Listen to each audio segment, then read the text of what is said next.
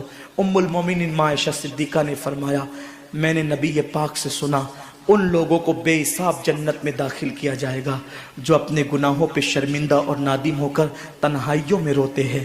اللہ مجھے آپ سب کو توفیق دے، ماہ رمضان شریف کا صحیح معنی میں استقبال کرنے کی توفیق عطا فرما۔